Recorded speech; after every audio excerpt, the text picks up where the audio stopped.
Hello there, everybody. Welcome to another session of the BiCrafty Bootcamp Triple Threat Tunisian Crochet for Beginners. I'm Marley Bird. This is the Marley Bird YouTube channel. If you don't know where you are, welcome. Hit subscribe because you're going to love the content here. It's a lot of fun. I'm joined today by one of my best friends, my business partner, my muse, my everything, Robyn Chachula. She is the Tunisian expert that is teaching us everything we need to know about Tunisian crochet to get us started. And then ultimately we'll transition into a more intermediate advanced course you guys will be able to take over at the Marley Bird House. So it'll be a lot of fun. Anyways, welcome, Robyn. Hey, Marley, how you doing? I'm doing all right. I'm doing all right. Happy holidays yesterday. I don't know what the correct terminology to say is, so I don't want to butcher it. Happy holidays is great. Yesterday is Yom Kippur is a weird day because you're fasting. So like a lot of time you want to say like, I hope you have a good fast essentially, but it's all done. So now you just say happy holidays and we say happy holiday. All right. Fantastic. So a lot of stuff has been happening in the last week. I know in the Marley's Minions Facebook group, if you guys are not there, you need to go and join us there because it is so much fun. A lot of people were very, very, very excited that BiCrafty Bootcamp for Tunisian was jumping in. Like, I mean, ecstatic. I didn't realize how much everybody was waiting for this. Like, it's pretty crazy. And so many people finished their homework from last week. Very fun to watch that happen. I know. Isn't seeing all those swatches just the best? Like, I think what I love the most, it's the excitement. They're like, I didn't know it was going to be so easy, or this is so fun. And it's just really amazing. What are some of the things that you noticed? Well, I'm nerdy, and so I like everybody's color combo. But that I think Tunisian simple stitch is my favorite thing. Like I mentioned it in our last video, but I teach it to my Girl Scouts all the time because it's easy and you really get a sense of accomplishment. And there's nothing wrong with just sticking with that stitch and going for it because there's a million things you can do with it. And it's like that, like gateway drug into everything absolutely else. Absolutely. Well, it looks like a lot of people are here joining us today live, whether you are in the Marley's Minions Facebook group, hello Minions, say hello, or you are watching from Camp Colorworks group. I decided I would share this over there because I know that there are some Tunisian people over there that are like, well, this is just really cool. The Marley Bird page or the YouTube page here. We're all saying hi. So we have Teresa and Heather, Tyler, Christina, Vasavi. Ooh, great name. Vasavi. Vasavi. Susie, Angela, Julia, Dawn, Stacy. So many of you are here. Hi, we are happy you're here. And we're ready to jump in. So the couple requests for you, Robyn. Last week, that looks like my internet, by the way, is a little bit iffy. So if I get a little choppy here, I will come back. No worries. No worries. Okay. So that makes me wonder why it's iffy. People were requesting if you could go over the foundation slip stitches again and a little bit closer. And then what was the other thing? It's gone. I'm sure I'll think of it. I'm sure I'll think of it. Oh, I know what it was. It was they wanted the full list of the supplies. So I think we can solve both of those for them. Do you want to share? Yeah. So we have the whole supply list all ready to go. It'll be a link in every single one of the lessons. So you don't have to go back to lesson 1 if you're already looking at lesson 2 right now. And it's a PDF and it'll show you what you need. Now, I'm going to caveat that I have listed all of the yarns that I'm using for like the class projects, the homework. But listen, with these beginner things, I want you to use, like, you don't necessarily go out and buy everything brand new if you don't want to. Like if you want to use the same yarn, do it. But these things easily can be substituted with other yarns and I'm not too concerned about it. It's more of giving you something to work on. something that you can do throughout the week. I really try to choose projects and things that you probably have around your house, like worsted weight yarn. I know last week with the scrubby yarn, the dishy or the sugar and cream, you may or may not have it, but you could have done it with acrylic. Just don't use it as like a hot pad the whole way. So what I mean by this, so for instance, this week, it's another rectangle. We're going to be making this adorable, I called it the baby boo. It's a pumpkin variety. Not just because my daughter's the picture. It's not that I call her baby boo, but maybe now I will. I was thinking like it's a headband, like an ear warmer you could wear while you're like at the pumpkin patch. And it's just a rectangle. So don't be surprised. All of our projects are essentially just rectangles that we're doing. But useful. Like I said, like no one's going to care if your edges are wonky when you're wearing a headband. They're not going to notice. It's the same thing with the scrubbies and the things from last week. No one's going to care. Now, with the yarn from this week, I was using Snuggle Puff. It's wonderful. If you haven't used it from BiCrafty, it's definitely worth buying. It's cotton and it's just snuggly and soft and lovely to use. Obviously, you may not have that at your house. There's other things you can use. And if you don't have any of that, you'll notice in what I'm demoing, I'm just using with Red Heart with Love. So use what you got. It doesn't matter. The other thing you'll notice is this week's hook is larger because you'll see when we do it, I wanted it to have a little bit of a lacy feel to it. Okay, so what if you only bought a K hook and you don't have the L that I'm using this week? Don't go out and go buy one if you aren't in love with crochet yet. Tunisian crochet. If you've fallen in love with Tunisian crochet yet, I want you to go buy the whole hook set. It's worth it. You're going to do it a lot. You'll already have known after lesson 1 if you love this or not. It only gets better. But if you don't want to yet, you're still not sure, just use your K hook. You don't have to use this L. And yours will be a little bit skinnier. It doesn't matter. It's fine. And it's the same thing with next week. We're doing, it's a cowl. We're doing a cowl next week, which could also be a purse. Again, another rectangle. This also uses an L hook. Okay, so if you don't have that L hook, just use the K hook and, yours is slightly smaller.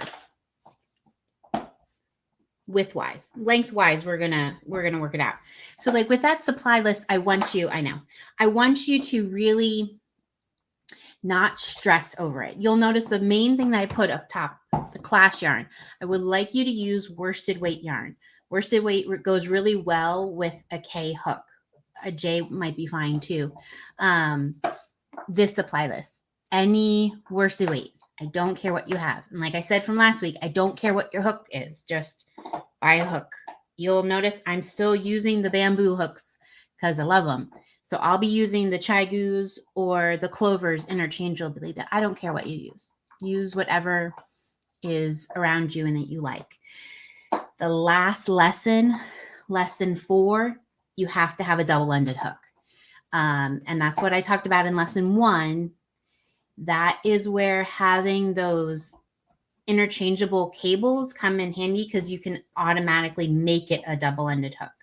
So I won't go into it again, but that is the only one where it's like, ooh, it now might be worth it to buy that set. But hopefully by then you're so in love, you're hooked. You're doing it. We're all doing it. We'll find out. No pun intended. Awesome. And just so you know, that sheet that I was just showing, that is downloadable. I did put it on lesson 1. I've put it on lesson 2. We will add it to each lesson throughout here moving forward. So that way you guys will be able to see that. And if you absolutely want that yarn, it's clickable links. So you can just go right to BiCrafty or to Red Heart to get what you want. Yep. Or if you want to download it, print it out, and take it to your yarn store, you can do that as well. Awesome. We ruin have my hidden another camera. request here that somebody wants to know. Good morning. I wasn't 100% sure how to place the border stitches on the sides. So if you get a chance to review that, that would be awesome. Stay tuned, guys. All the way through this at the end, I am going to offer you a coupon code for a brand new make along that I am starting October 19th. So if you are looking to get in on the VIP experience, I am going to offer you a coupon code that's literally going to only be good for 24 hours. So stay tuned through the whole video so that way you can get that coupon code. All right. Okay. I'm going to be behind the scenes running things over here, directing the comments and all the stuff.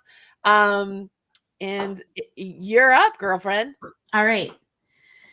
So, lesson 2. What we are doing today is there's 2 things I want to work on. One, we need to learn 2 more stitches because you do.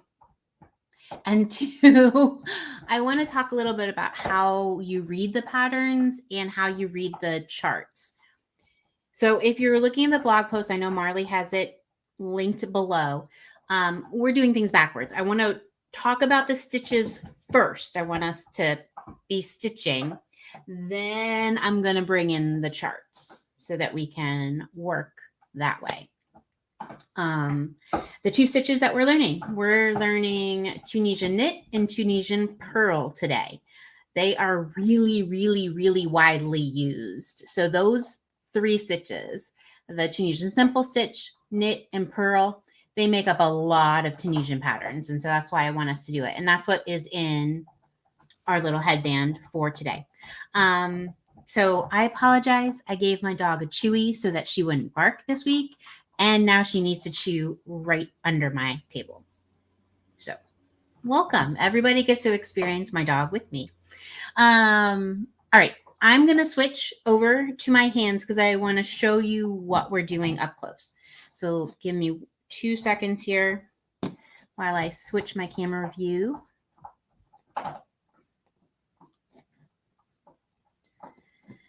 All right. So today we are working on Tunisian knit and Tunisian purl. So this is Tunisian purl. It looks similar to garter stitch in knitting. It doesn't look exactly like garter stitch, but it looks similar. So that's why they call it the Purl stitch.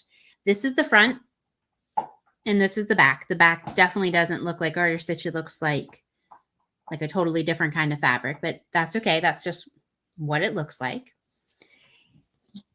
Then Tunisian knit stitch, this really looks like stockinette, almost like stockinette ribbing, but it's not elastic like ribbing. You can't pull it apart. This is what the front looks like. This is what the back looks like, which almost looks like another kind of garter stitch. And just for, you can see the difference. Here is our Tunisian simple stitch where we have all of those lines going on. And here's our knit. So you can see the 3 together, how really different they look. Now, the reason why that we do this is because we want to get to do really beautiful, fun patterns like this. This is just Tunisian purl and Tunisian simple stitch, where you just go purl, simple stitch, purl, simple stitch. These guys are like, oh yeah, here we go. Here we get into the texture, and it's like a lot of fun. So to do it, we got to learn these stitches. We got to learn how to do it. Other reasons you want to do this is this was our game day hat. And it, it makes a great looking ribbing on the bottom. It is not elastic though. So that's one thing I like. The little caveat is that Tunisian ribbing, if you do it, no problem. I like it. It is not that elastic. You can see this is as far as I can stretch it. So it's not like knitting in that you're going to get a tight. It really doesn't have that much elasticity, but it looks great. It still works as a hat. It still keeps it on your head. And then let's look at this up close, our project for today. These are using all of our knit and purl stitches in big, beautiful soft yarn. So they're fun. But how do we get started? What you'll notice with all Tunisian patterns is the first row, almost always, is just doing Tunisian simple stitch. So I already got us started here. I will review how to do the Tunisian foundation stitches and get us started when we work on our baby boo head scarf all together. I just want to jump us in so you can see how easy these stitches actually are. All right, so the first row is just Tunisian simple stitch, just so we have something to work on. Now, just a little review. What we have going on here is we have our vertical bars. Each one of these is our stitches. And if we look at them, you have a vertical bar that's popping out at you. That's the front one. And then there's one in the background that is back here. Today, when we're working on these stitches, if you pull them apart, we're going to be working between those two stitches. That's where we're inserting our hook. Not between the stitches, but between these strands of yarn. So let me show you if I draw it out. What our stitches are is that you have these loops, these vertical loops. And each one of these vertical loops has a front post. That's the post you normally go in when you're doing Tunisian simple stitch. Today, for Tunisian knit stitch, so for Tunisian knit stitch, we're inserting our hook in between the two strands, not in between the stitches. That's a different stitch. This is crochet. Literally anywhere you stick your hook is a different stitch. Today we're inserting between the two strands, between the front and the back strand, just to kind of give you an idea of what I'm doing when I'm doing it. All right, so Tunisian knit stitch, it's still the same, that the first loop on your hook is already your first stitch, so you don't go into here. We'll be going into the next stitch. I'm going to be inserting my hook between the front that you can see and the back strand. So I'm inserting my hook from the front to the back of my work. So before we were kind of staying on top, now I'm inserting it, I'm stabbing through the whole fabric. I'm yarning over and pulling up a loop onto my hook. So again, insert your hook between these two strands from the front to the back. Yarn over, pull up a loop. Again, insert between the front and the back. So I'm in the back of the work when I'm pulling up a loop. Insert your hook between the front bar and the back bar and pull up a loop. While you're doing this, what's happening down below is it's pulling the strands from below, the row below, into a little V. So you can see the way they were sitting before is where you have that front strand really prominent. But now that I've inserted my hook through the whole fabric, it pulled that back strand up and it looks like little V's. So I'll keep doing it. I'm inserting my hook between the front and the back strand, pulling up a loop from behind, putting it on my hook, inserting between the front and back strand, yarning over from the behind and pulling up a loop on my hook. And I do that all the way across. When I get to the end, I'm going to insert my hook the same way between the front and back strand.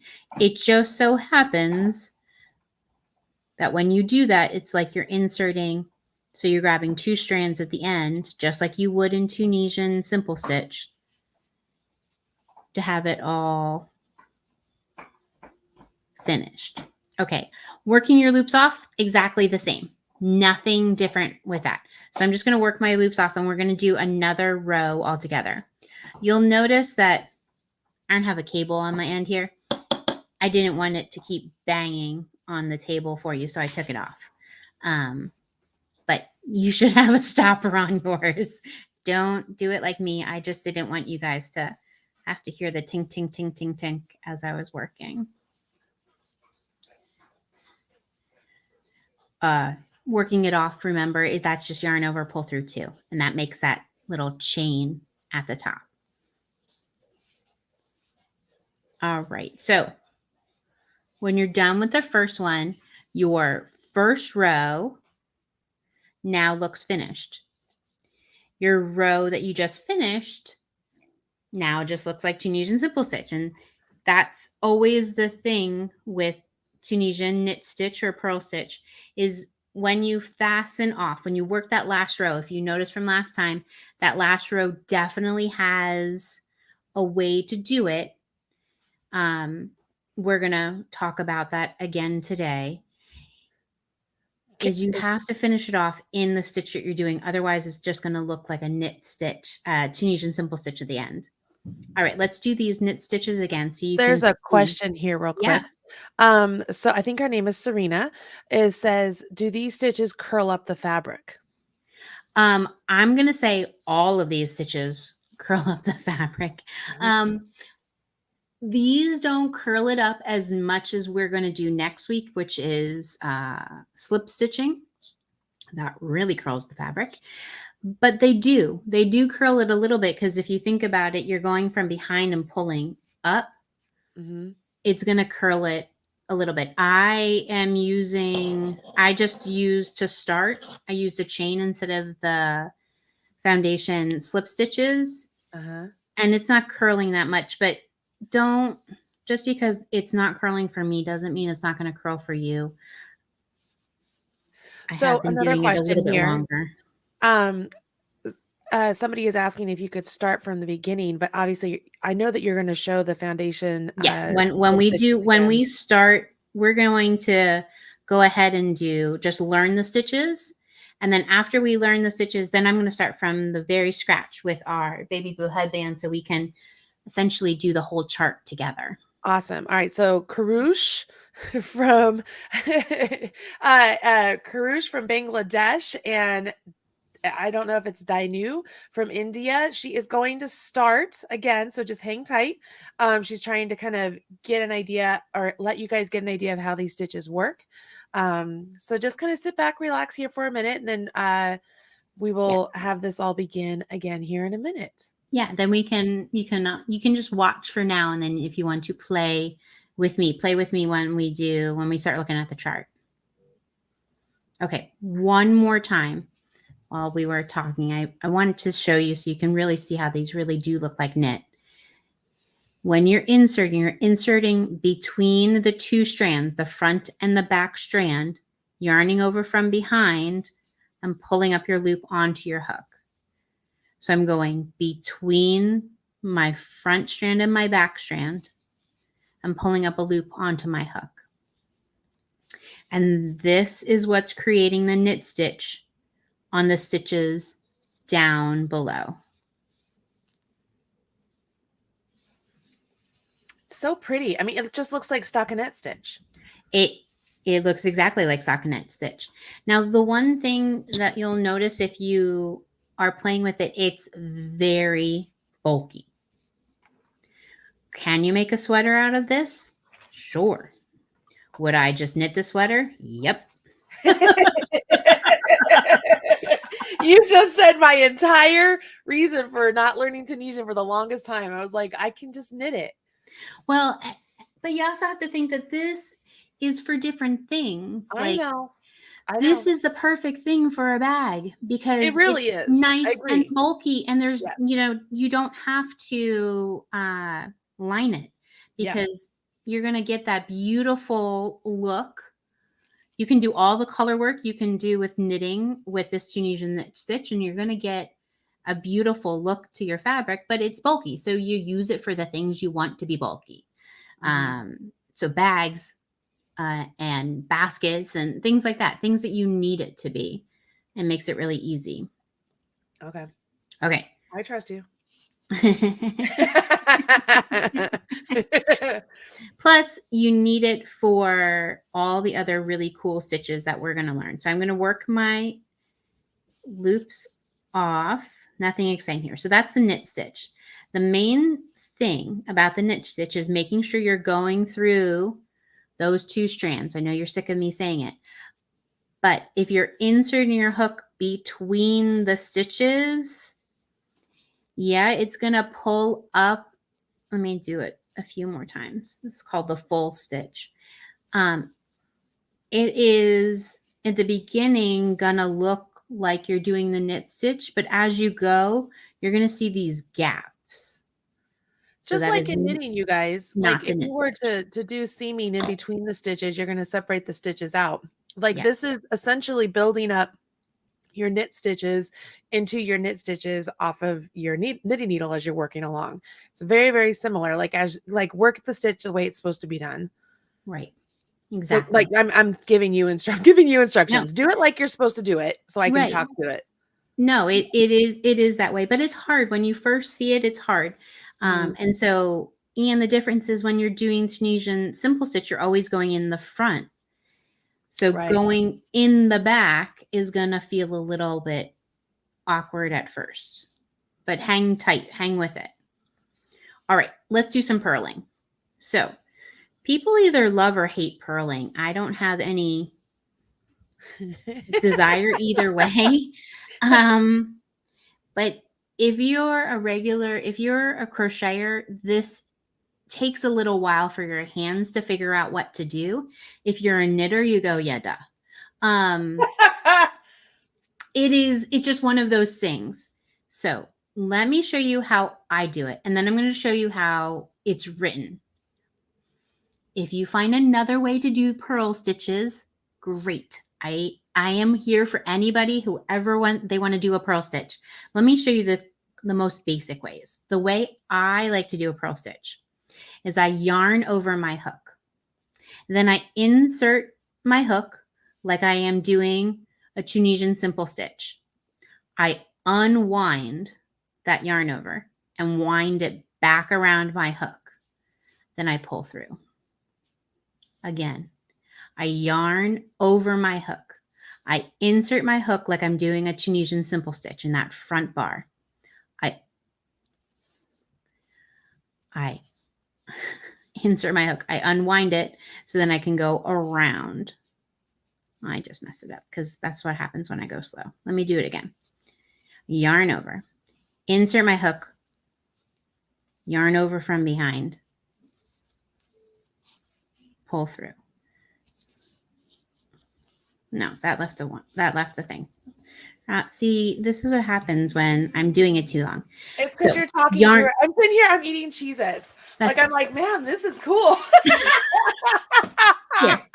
When you yarn over, look how I hold it. You don't want to yarn over. You want to yarn over so it's high. So when you insert your hook, no, then I can't unwind it.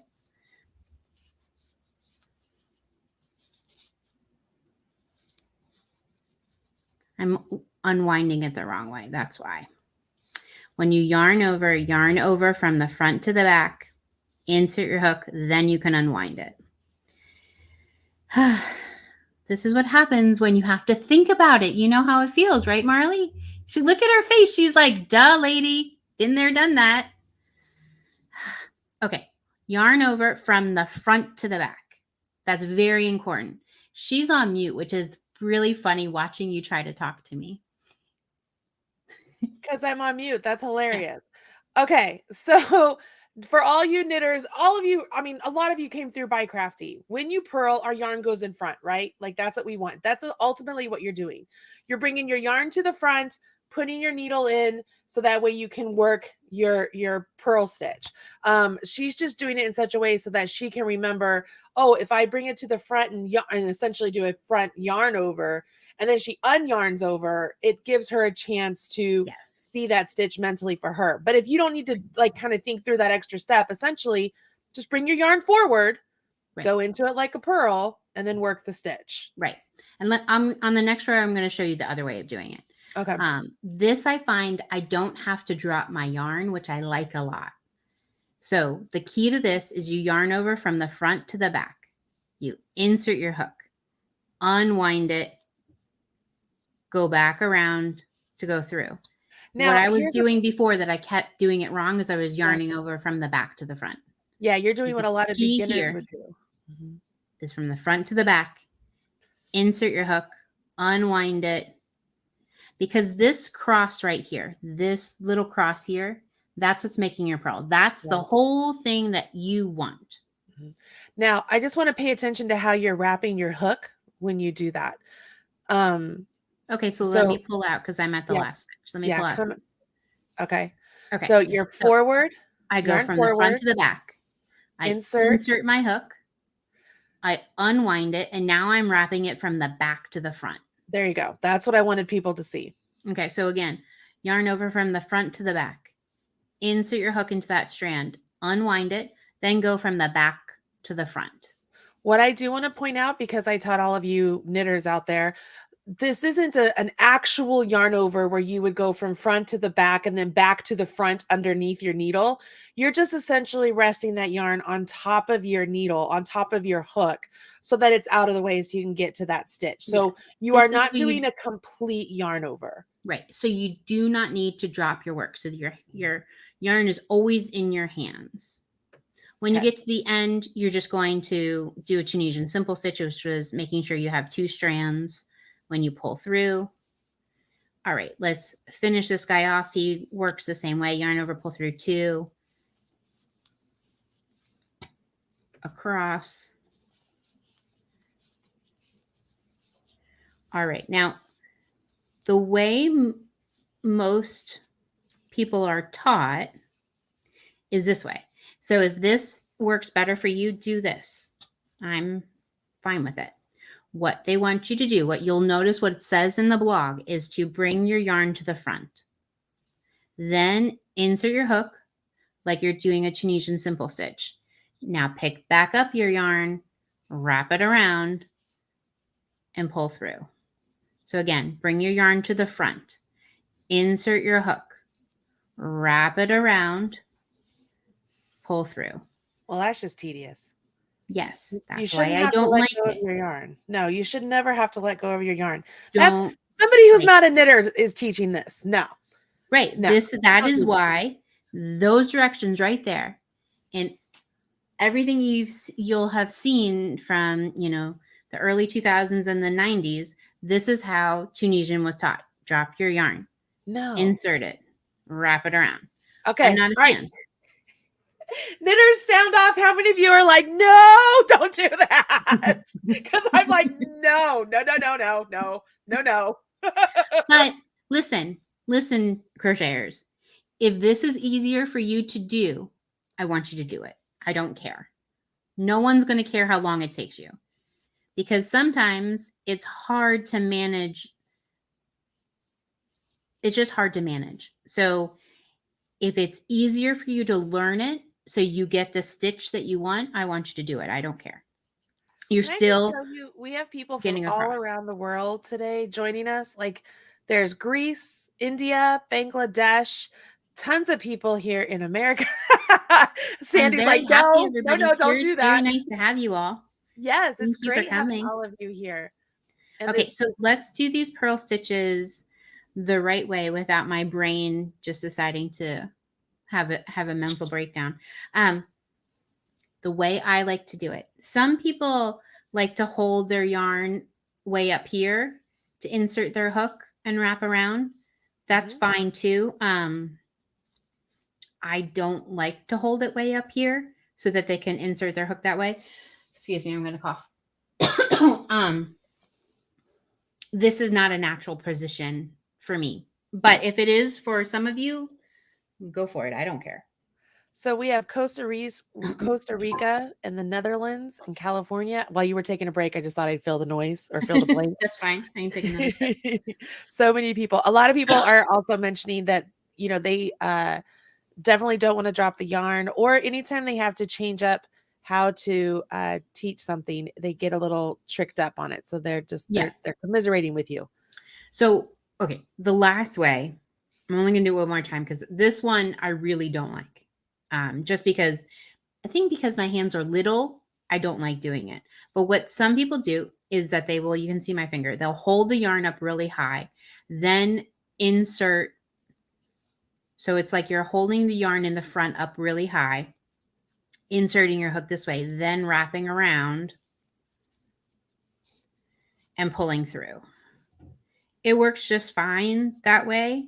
It's just not comfortable for my hands, so I don't do it. So again, the way I like to do it is you yarn over from the front to the back, insert your hook, unwind it, yarn over from the back to the front, pull through. Yarn over from the front to the back, insert your hook, unwind it. Getting that little cross, that's what the goal is. Yarn over from the back to the front, pull through. Front to back, insert my hook, unwind it, back to front, pull through. That is what I like the best. So again, do whatever of those three work for you, or if you have some other magical way of doing it, that's fine too. Getting this cross, that's what this whole stitch is about. Because when you combine it with other stitches, and on the end of the row, you just do the regular knit stitch. What you're doing, so this is the last stitch in Tunisian simple stitch. But yes, it looks like a knit stitch. Okay. You always insert your hook so that you have 2 strands at the end of your work. Okay. So, but yes, it could be a Tunisian knit stitch too. It doesn't. All right. So that was Tunisian knit and Tunisian pearls, what you've just done. In Tunisian knitting, knit and purl. If you were to knit every row, we would get garter stitch. Yes. But because you are not turning your work, if you were to do Tunisian knit every row, you're going to get that stockinette fabric on the front. If you were to do the Tunisian pearl every row, you're going to get that reverse stockinette. So that's where it is different from knitting in that nature. I want to make sure people understand, since we are talking about it being BiCrafty. Remember, when you knit every row, if you knit every row, you would get garter stitch. But to get garter stitch in Tunisian, you would have to knit a row and then work back and then purl the row and then work back, like Tunisian knit and then Tunisian pearl. Whereas in knitting, because you're knitting every row and you're going back and forth, if you're not working in the round, that's what's creating your garter. Because Tunisian is you always have that right side facing you. It's very similar to working in the round, if you think of it that way, where the knit stitch is always facing you, the purl stitch is always facing you. So that's why you're going to get that knit fabric versus the or the reverse stockinette fabric. Does that make sense to everybody? Yeah. Right. And just so you can see, this is what the back looks like. The knit back is chunkier, kind of sticks out at you. The purl back is thinner, it kind of blends away. But basically what you're seeing back here, that's the back ridge of essentially these chains that you work the fabric off on the return pass. All right, so those are the stitches. Done. Those are what we're doing today. So we're going to put this aside. Now I want us to jump into looking at patterns. So if anybody has been with us, I'm a little obsessive about charts. I am. I can't help it. They make sense to me. So everything that you'll see is a chart. I love them.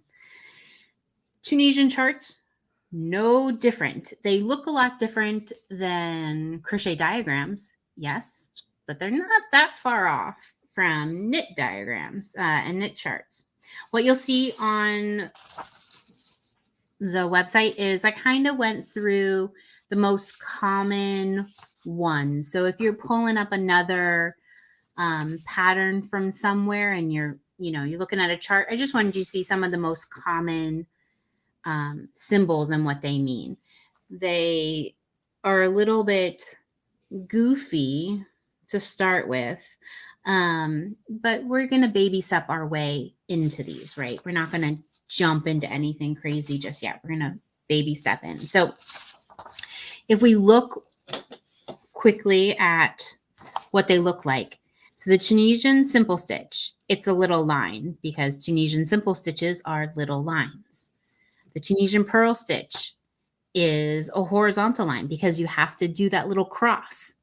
So there are reasons for these. This is kind of like a tier shape because if you think of your knit stitch, you have the little V.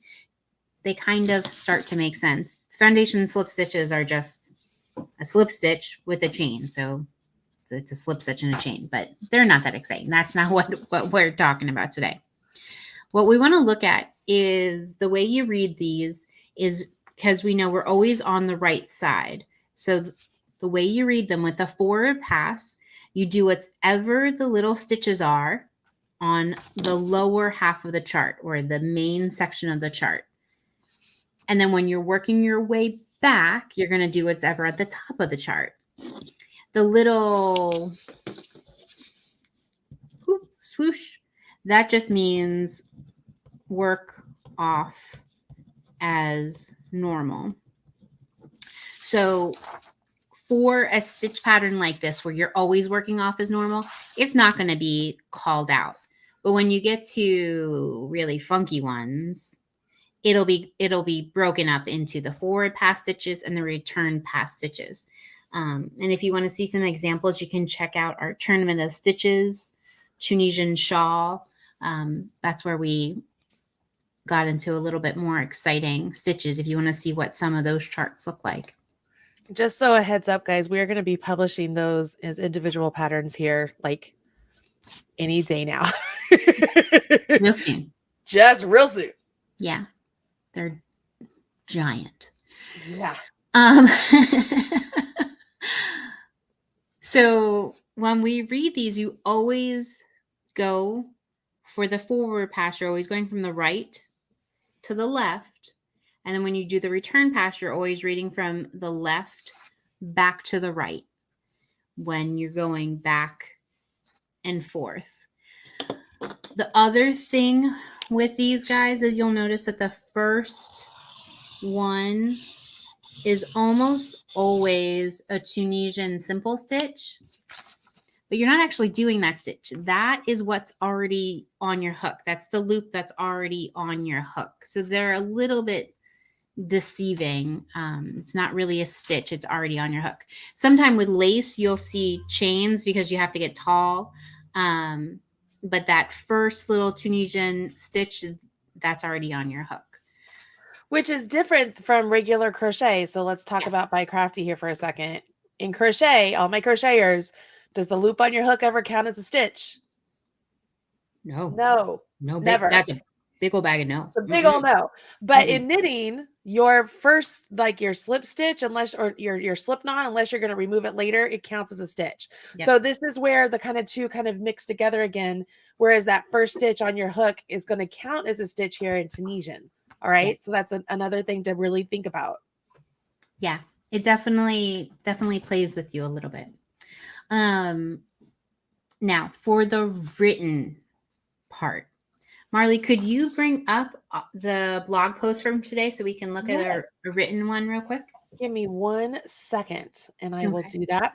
Let everybody see your lovely face real quick while we're doing this, because you know, why not? Because it should not be just me. It's going to take me just a second. Take your time. Okay.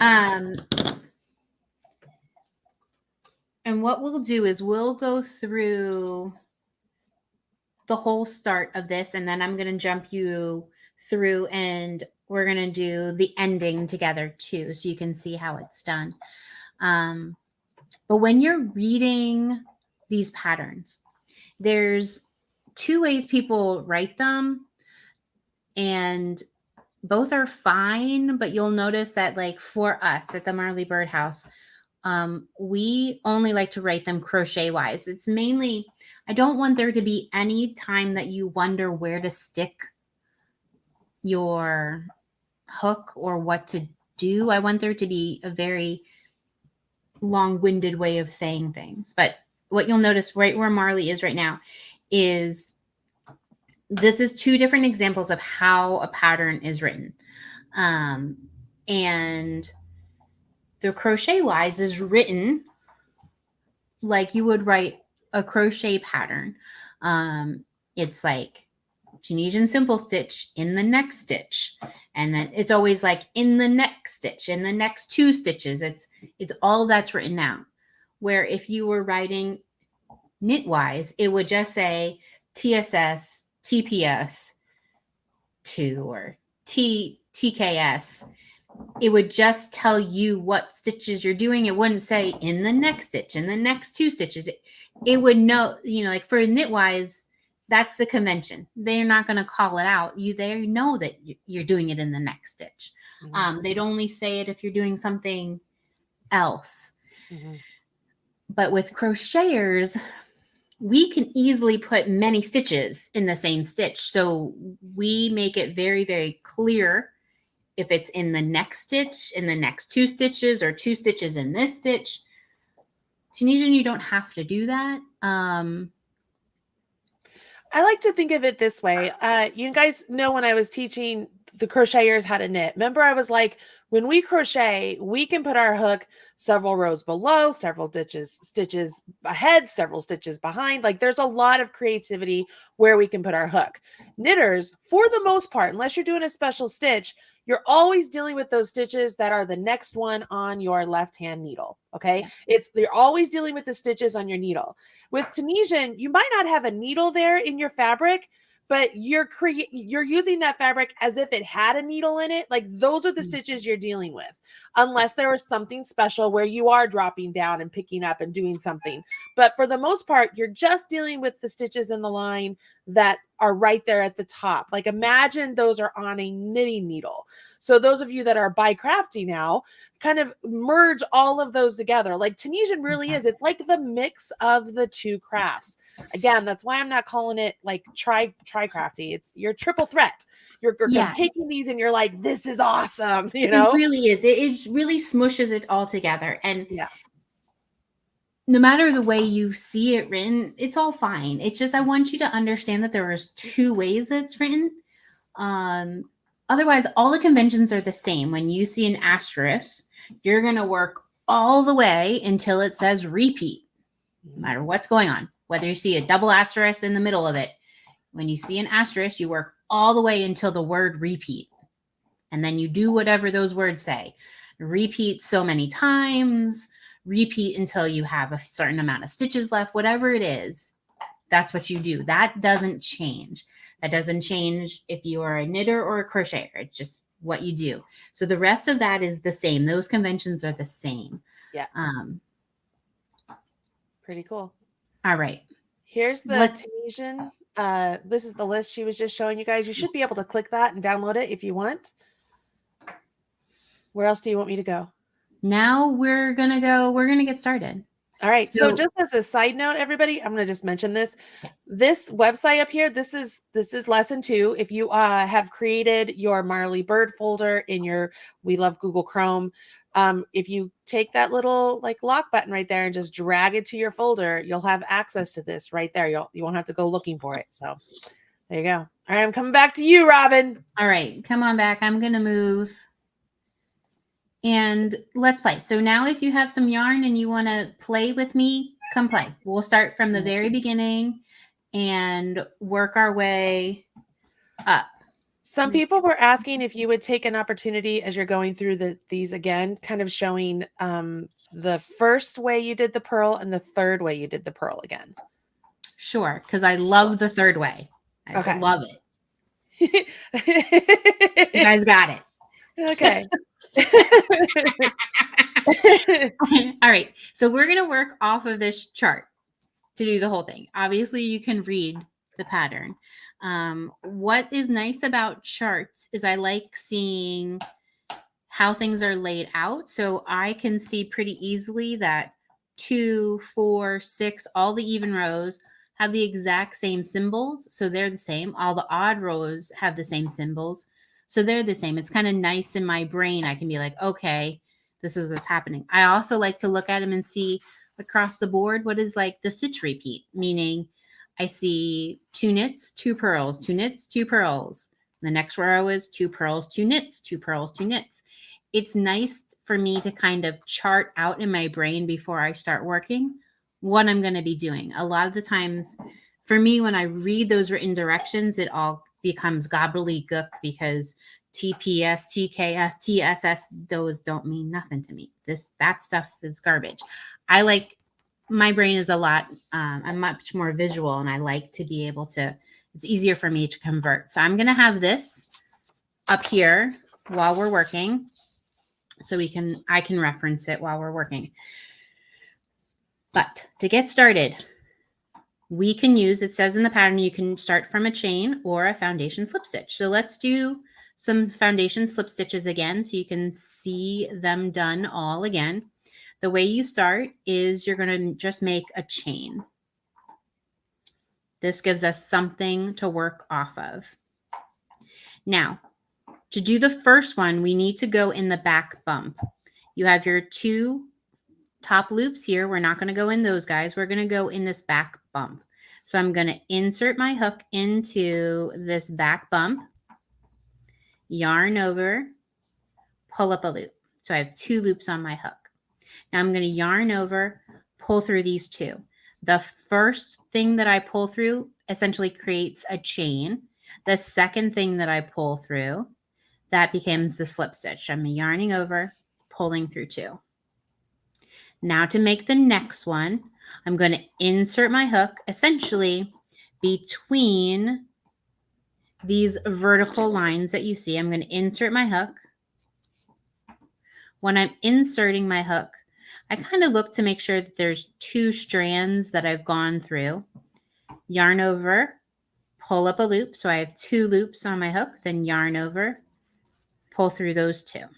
Hey, Robyn, can I make a request real quick? Yeah. It's kind of hard to see that yarn with the bamboo hook. Can you use a brighter color yarn? Can you grab the pink again? Yeah, I can do it. Okay. I think it'll be easier to see. Sorry. I That's don't know if okay. everybody else is, and your color correction on your camera changes too. So it's Isn't easier that to see. crazy? Yeah. It's I much was easier looking to at this. see. Do you know what color this actually is in real life? It's like bubblegum pink, isn't it? No, it's neon pink. Oh. It's like knock your socks off pink. It's Marley Bird pink. Yeah. That's what that is. Yeah. But color Oh, yeah, correction, that's I don't know so what much, it's doing. so much easier to see. Okay. Crazy. Okay, so Okay. let's start again. Sorry. No problem. We're going to chain 1. We're going to go into this back bump to insert our hook. And then pull up a loop. Yarn over, pull through 2. Again, we're going to insert our hook between those 2 vertical strands. Yarn over from behind, pull up a loop. Yarn over, pull through those 2. I made the second foundation slip stitch. Insert your hook, pull up a loop. Yarn over, pull through these 2. It's essentially doing a single crochet on its side.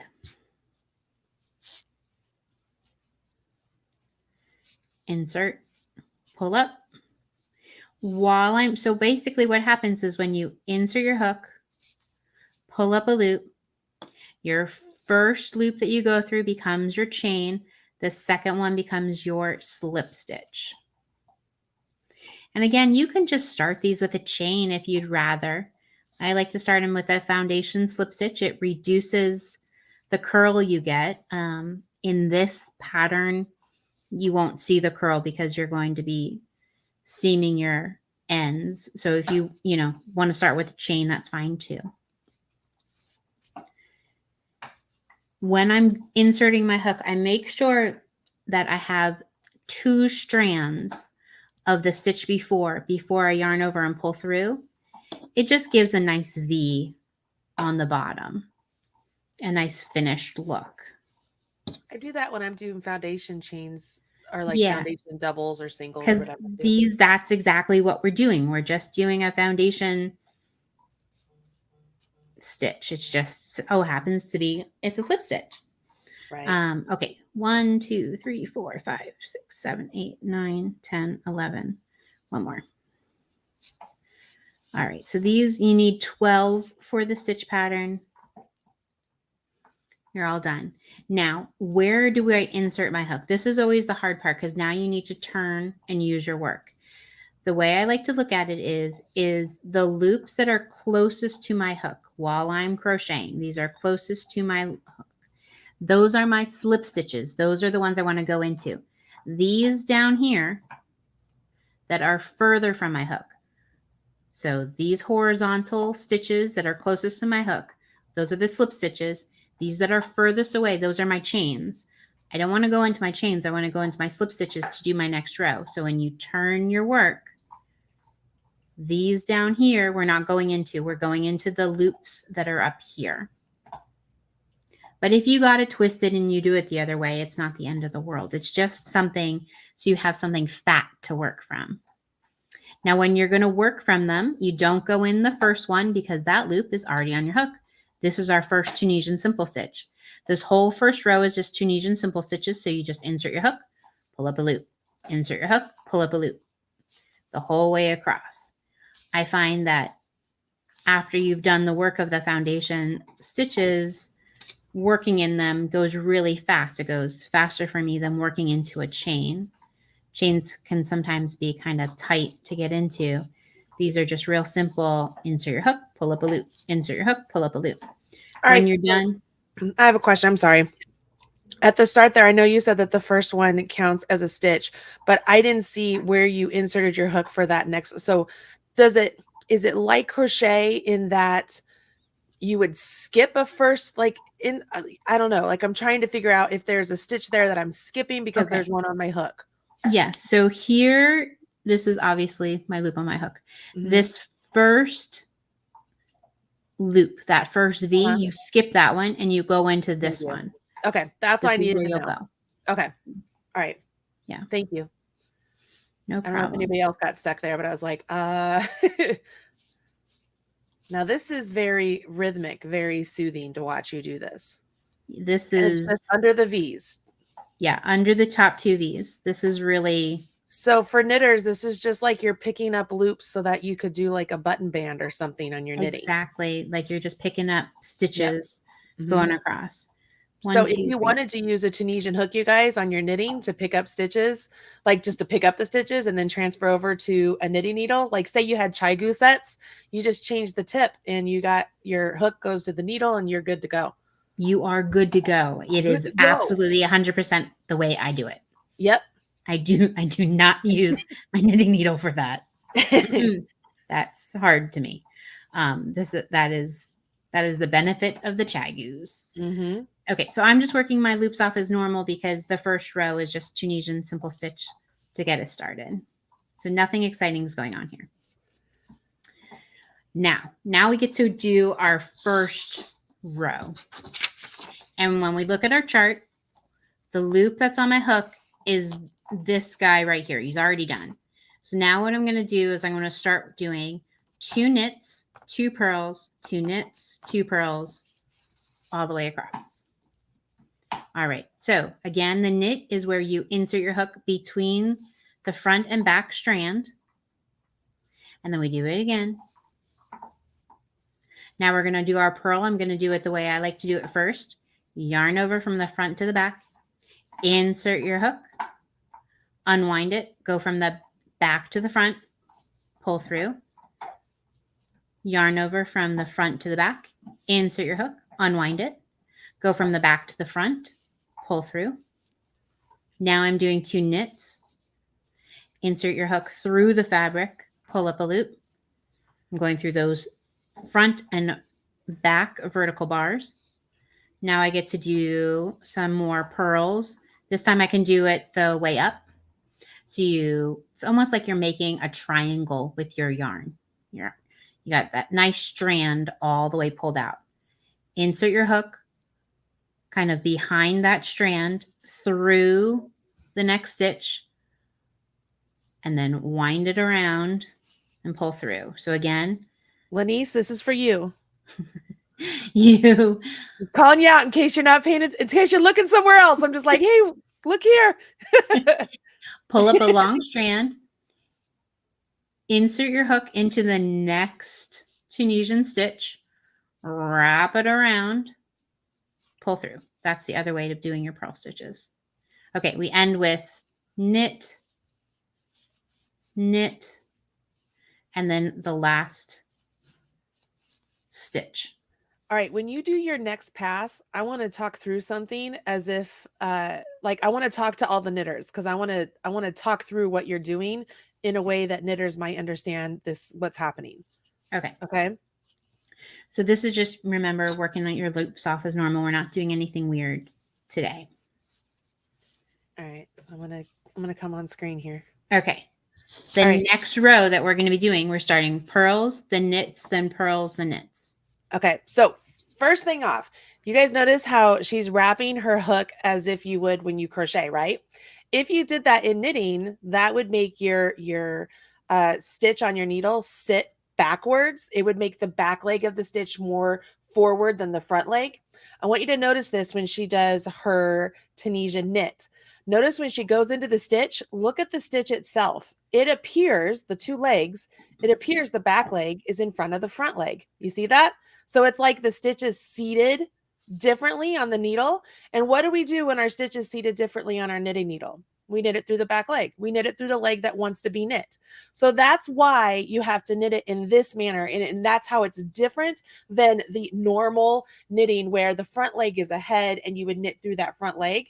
Because of the way she's wrapping her hook, which is not wrong, like that's the way it's supposed to be done, it seats the stitches in such a way that in order to make sure her legs of the knit stitch are not twisted, when she goes into the knit stitch, that back leg of that stitch that she's going into is forward. So when she goes into it this way, it doesn't twist the stitch, giving us that nice untwisted stockinette stitch. Does that make sense to everybody out there who are the knitters that we've talked through this before? That's how she's getting the beautiful stockinette stitch, even though she's wrapping her hook in the different manner than how we do in knitting. It's because of the way she's completing the stitches, if that makes any sense to everybody. And now she's just working them off. Now I'm just working them off. And it doesn't matter on the purl side of it all because the way she's wrapping her pearls is exactly how it's fine. It's totally fine. So it makes everything just sit perfectly. So everything looks beautiful. But that's why that is happening. So if you are somebody who's like me, who's wondering, well, you know, it's like knitting, but it's not knitting because you're knitting through the back leg. But why are you knitting through the back leg? It's because of the yarn wrap. And then it all comes out that way. Okay, good. Other people are saying that makes sense. So at least I don't sound crazy. Yeah, no, right. That's perfect. Okay. That's perfect. And with this pattern, you're just going to continue those 2 rows and you're going to go. This is like a double moss stitch. Yes, it's exactly. Yeah. But in Tunisian, it doesn't really look very mossy now, does it? No. Which is fine because that's why it's kind of interesting. It's just a different fabric, right? It's just something different. Look at your screen.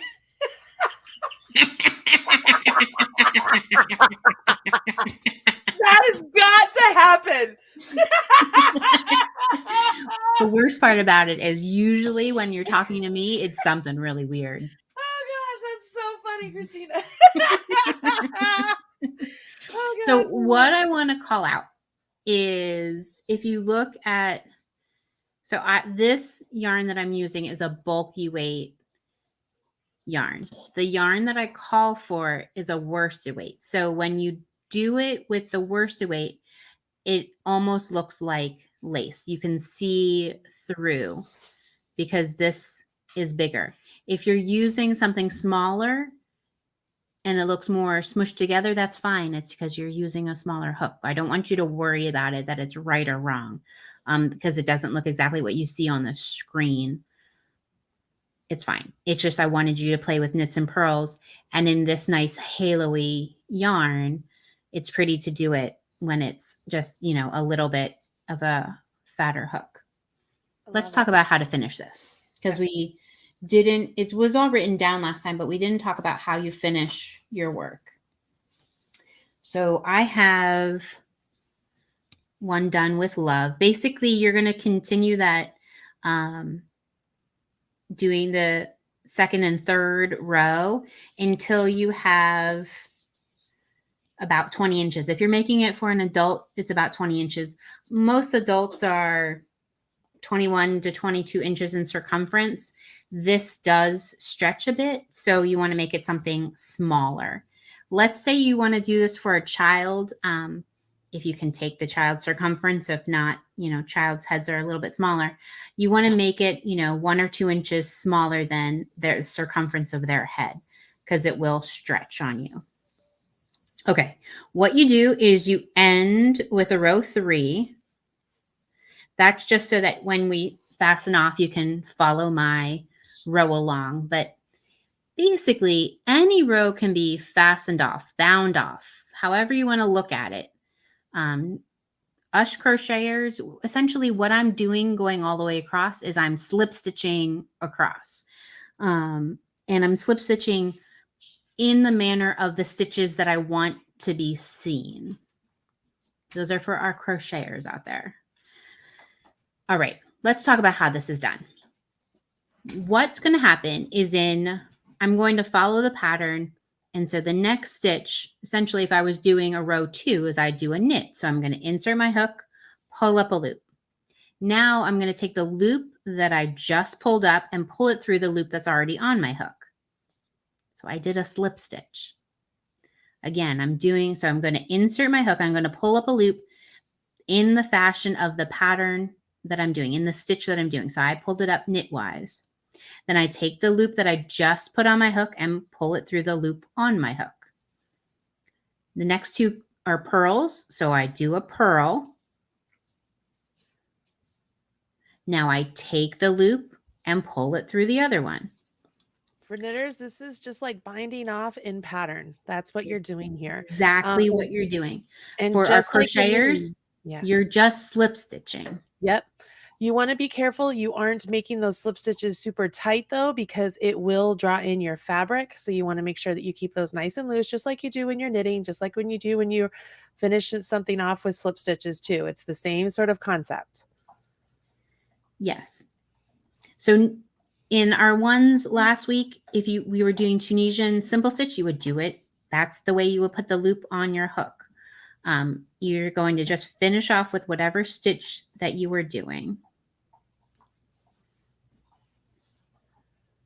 You'll notice, it's okay that when you're doing it with a knit stitch, they kind of drop forward a little bit. It's fine. No one will notice that.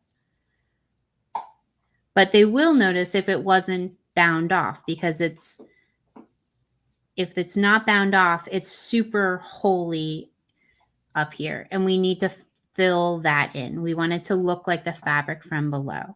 That's why we bind off our stitches in whatever pattern that you are working in. So it's just a slip stitch. You insert your hook, whatever stitch you're doing, so you have a loop on your hook, and then you pull through that loop. You get to the end, and you can fasten off your yarn. In our case, give yourself a nice long tail, and then just pull that tail through the last loop on your hook, and that's fastened off. All right, let's make that twist, because the whole thing is about this twist, right? That's the beautiful part of it. What you're going to do is you fold it in half lengthwise, with the right side being the sandwich part, so you see the wrong side. Then it's kind of like Cookie Monster and Pac-Man are giving each other a kiss. So you wrap one side around the other. Am I wrong?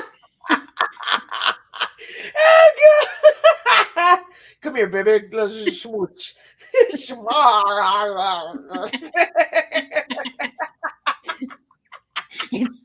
a big kiss. You sandwich one end around the other end. When it's written, it makes absolutely no sense. That's why I like to show it. Yeah. This is not unique. You can do this with a knit pattern or crochet pattern. All of these head scarves are the same way. All right. But yeah, to me, it looks like. Yeah. Yep. But writing it, then they really think you're an oddball. That's fine. That's fine. I am. All right. So when you are, I don't care in any way, shape, or form. No one cares what stitch you're going to use. You can whip stitch, you can back stitch, it doesn't matter. Basically, take your long tail and you have 4 pieces of fabric. You have 1, 2, 3, 4. I want you to go through, make sure that you're grabbing all 4 whenever you're doing whatever stitch you want to do. Let's just do some whip stitch to go through. Just be really deliberate to make sure that you are going into each one of these. Catherine is asking, does it matter which way they are joined or kissed? They don't in any way, shape, or form. Nope. The big step that matters is that you are squishing your right sides together. Yep. Don't squish your wrong sides together, because then it'll be inside out. And it only takes 1 time doing it, or maybe 5 times doing it. I know from experience. Because these, no matter what, this, making the little rectangle and making these headbands, these are fantastic gifts for when that's like the, oh no, I should have brought a gift kind of situations, because these are really fast. Everybody likes these. They're adorable for no matter who you are. Yeah, with just about any yarn. I've made a couple in the velvet yarn before. Like I have a video here on the YouTube channel making a headband with the velvet yarn. But anyways, because you have so much stuff going on in here, just bury your ends back and forth a whole bunch, and you're done. Look at you. Turn it. Now you have another adorable one. All done. They're really easy and they're fun, because no one's going to look at your edges here. No one's going to care. You don't have to edge it. You don't have to do any of that. You're just going to wear it and go. It's a swatch that you're going to wear and go, and you're going to love it. And keep somebody nice and warm and cozy. Yeah, baby. Okay. Now, because we edged ours last week and we had that question about how to do it, it's written in what we were doing. It was all written down. But let me use our swatch from today to see if I can show it to you. We're going to talk about this a lot more next week when we are doing other stitches of how to get a really nice edge. But let me show you real quick, because I don't want you to run away without it. Basically, when you do not do it for this one. You do not need it. But if you are edging something, I wouldn't normally use my Tunisian hook. I like using my regular hook when I edge. That's just me, just because I don't like crocheting with a Tunisian hook. I like a different shaped hook when I'm actually crocheting. What I like to do is, we all see these vertical strands, and if you just kind of go through these vertical strands like this, you get a hole. You can see that gap. I don't like that hole that's left when you just go through the ends of it. Those 2 ends, you get this hole. So what I do when I'm going through my work is I make sure that I'm getting that horizontal, the vertical strand, and this horizontal strand down here. So I'll go through like my back loop and the horizontal strand to do my slip stitch. It will leave this loop shown, but that's fine, because it'll just look like a stitch. It doesn't look like anything. And then when you're done, this looks like a stitch, and you don't have this big hole like you would if you had wrapped the whole thing. I love it. So I like the vertical and the horizontal. And again, we're going to do more of this next week. It's the same if you're working on either side. You know, this would have been my first. I would go through this back and the horizontal strand is how I insert my hook. Yep. I love it. Okay. All right. Perfect. That's All right. what I got for you. All right. So I'm going to switch gears here because I promised people I would give you something special. So if you don't know, if you're not part of the Marley's Minions group or part of the Marley Bird Facebook page or follow me on Instagram or get the newsletter, then you aren't aware. But I just announced all the details for the Marley Bird First Fall Make-Along today. It's available over on the blog. You can go check it all out. It is a brand new make-along. It's sort of a mystery. You know what you're making. You just aren't really sure what it's going to look like yet. We are doing felting, and there's a knit version and a crochet version. I did not do Tunisian. I did knit and crochet. You can follow along for free. The pattern will be listed on the blog each week of the 4-week knit along, crochet along, make along. It'll be listed each week for those 4 weeks along with the video tutorial to help. But then at the end of November, it will go away. It will no longer be free. It will only be available for ad-free PDF purchase. Or this is the first time I've ever done this. I'm giving this a whirl. You guys love the Marley Birdhouse so much. I love the Marley Birdhouse so much. I love how everything is in one place. It's very put together and curated. So you have a chance to do what I'm calling the VIP experience.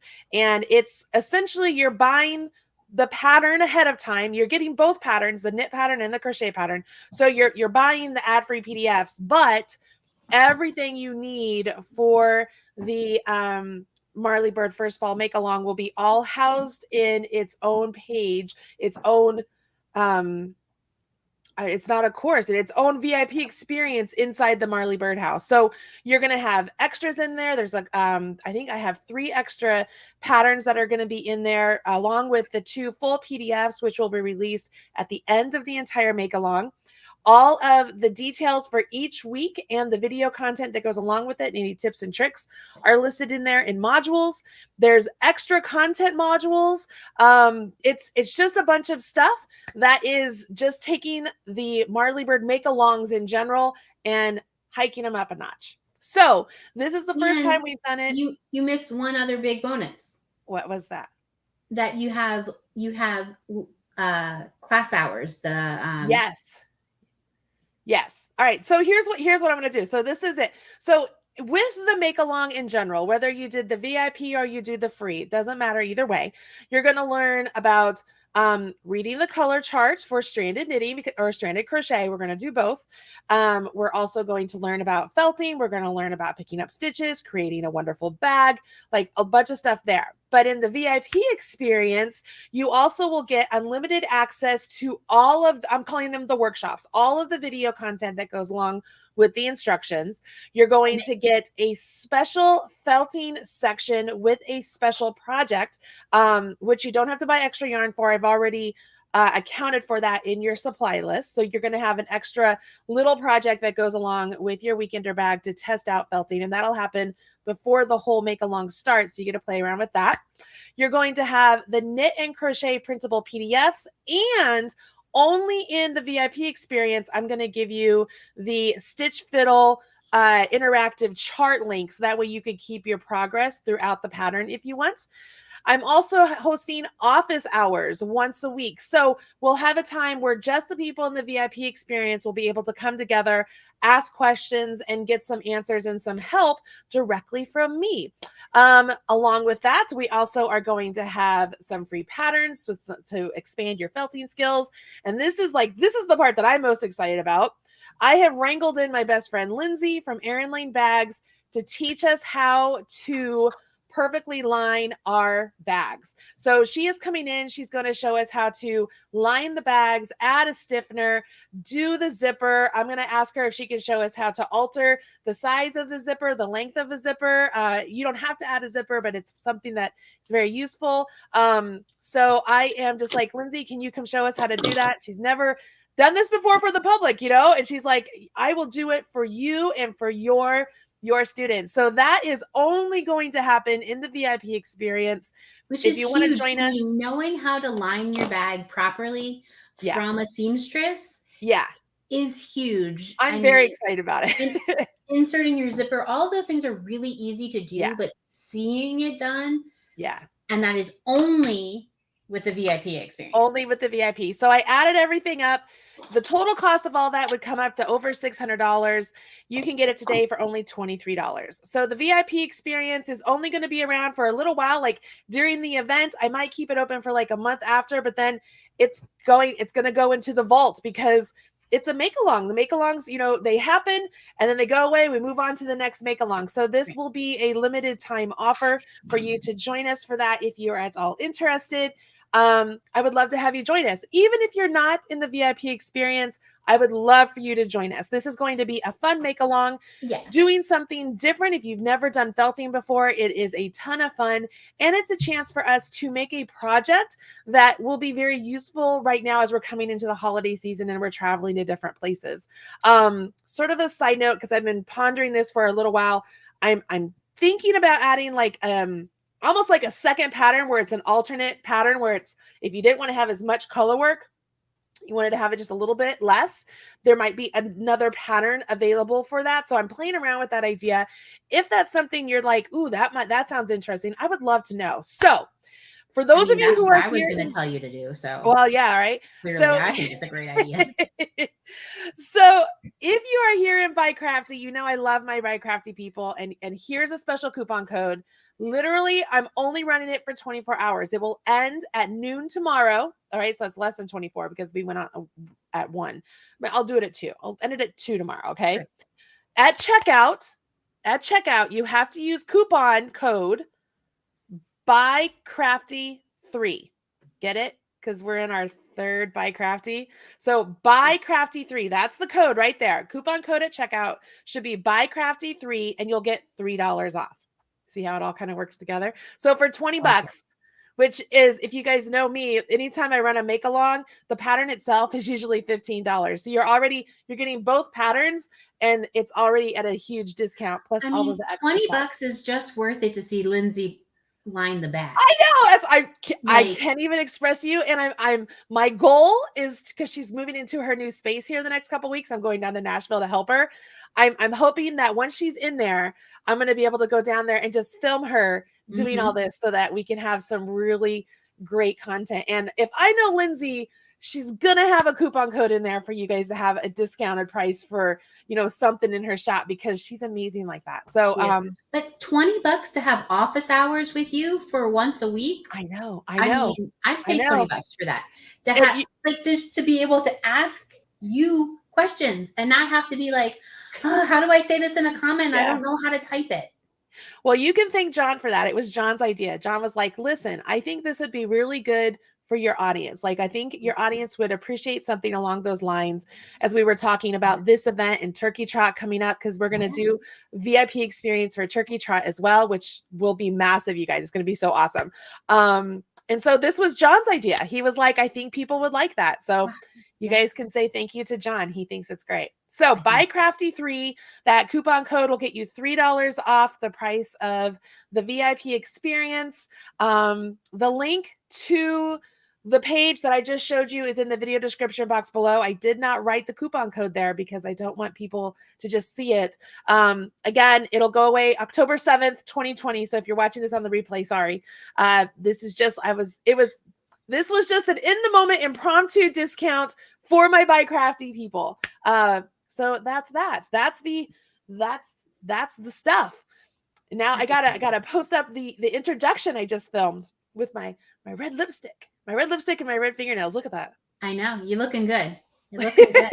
Love it. All right. Well, can I just tell you today's class made more sense to me than the last class, just because I was able to make those connections between the knitting and the crochet. I was like, I get it now. I can see it. So I love that. I'm very excited. So they have the pot holder. Now they're doing the headband. Next week is the bag or the cowl. Right. So next week, a fun hat. We're making another rectangle. It's just bigger. Make it into a purse, or you're going to make a cowl. I personally want the cowl because it's getting cold. I love it. I love it. And then those of you who are like, I am loving this. This is so amazing. Just a heads up, we are going to be posting a bunch of Tunisian patterns here real soon. Not just Tunisian, like all the shawl patterns, and they're huge. They're gigantic patterns. Yeah, our Purl Stitches are lots of words. really. Lots of words. Good words. Like they have a lot of words. I'm not saying I have a lot of words. Like they have good words. Yeah. All right. Okay, ladies and gentlemen, we will see you here then next Wednesday, correct? Next Wednesday. So not Thursday, but next Wednesday. We aim for 1 o'clock. We might be like 5 or 10 minutes late sometimes, which it all depends on how much we get the information up beforehand, but we will be here. If anything, you can catch the replay. Don't forget to smash that like button and hit subscribe to the Marley Bird YouTube channel. It helps a ton in the algorithm thinking that, you know, I'm doing something that people like, because otherwise it doesn't show anybody anything. On that note, if you would leave a comment on the actual video, let us know what excited you today about the chat. Was it me eating my Cheez-Its while I was just sitting back like, this is awesome? I was like, man, I'm hungry. Like, what was something about today's class that really resonated with you? I would love to hear it. All right, y'all. Well, that's it. We'll see you later.